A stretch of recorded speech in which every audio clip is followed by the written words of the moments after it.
ایک آدمی تجارت کرنا چاہتا ہے، اس کو سمجھ میں نہیں آتا کہ کون سی تجارت کا انتخاب کیا جائے، اس میں فائدہ ہے یا اس میں لاس ہے، سمجھ میں نہیں آتا ہے، پریشان پھرتا رہتا ہے۔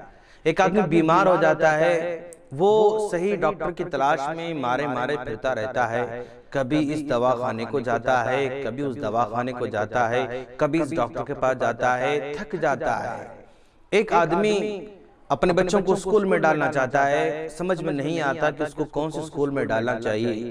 ایک اسٹوڈنٹ اپنی تعلیم کو آگے بڑھانا چاہتا ہے، لیکن اس کو سمجھ میں نہیں آتا کہ کون سے فیلڈ کا ہمیں انتخاب کرنا چاہیے۔ الغرض آج کی سوسائٹی میں ہر آدمی پریشان ہے، اس کو سمجھ میں نہیں آ رہا ہے کہ اسے کیا کرنا چاہیے، حق بات کس میں ہے، صحیح بات کس میں ہے۔ اسی طرح دین کے معاملے میں بھی ہے، نوجوان پریشان ہوتے ہیں کہ ایک مولانا کچھ کہتے ہیں، وہ ایک مولانا کچھ کہتے ہیں، اس فرقے والے کچھ کہتے ہیں، اس فرقے والے کچھ کہتے ہیں، سمجھ میں نہیں آتا کہ کس فرقے کا انتخاب کرنا چاہیے۔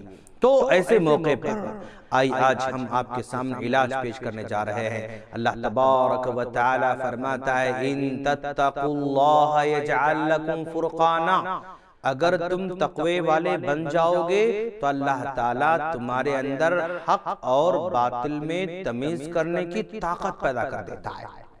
ان تتقوا اللہ، اگر تم اپنے اندر تقوی پیدا کرو گے، یجعل لکم فرقانا، تمہارے اندر حق اور باطل میں تمیز کرنے کی صلاحیت پیدا کر دیتا ہے۔ کون سی بات صحیح ہے سمجھ میں آ جاتی ہے، کون سا ڈاکٹر صحیح ہے رہنمائی ہو جاتی ہے، کون سی تعلیم درست ہے رہنمائی ہو جاتی ہے۔ تو گویا تقوی ایک ایسی دوا ہے، اس دوا کے ذریعے اللہ تبارک و تعالی انسان کی صحیح رہنمائی کرتا ہے۔ اگر تقوی سے محروم ہو جاتا ہے تو پریشان رہتا ہے، بھٹکتے پھرتا رہتا ہے، اور علاج میں بھٹکتا رہتا ہے، تعلیم میں بھٹکتا رہتا ہے، تجارت میں بھٹکتا رہتا ہے، ہر جگہ پریشان نظر آتا ہے۔ تو ساری کی ساری پریشانیوں کا علاج ناظرین بس ایک چیز میں ہے، تقوی۔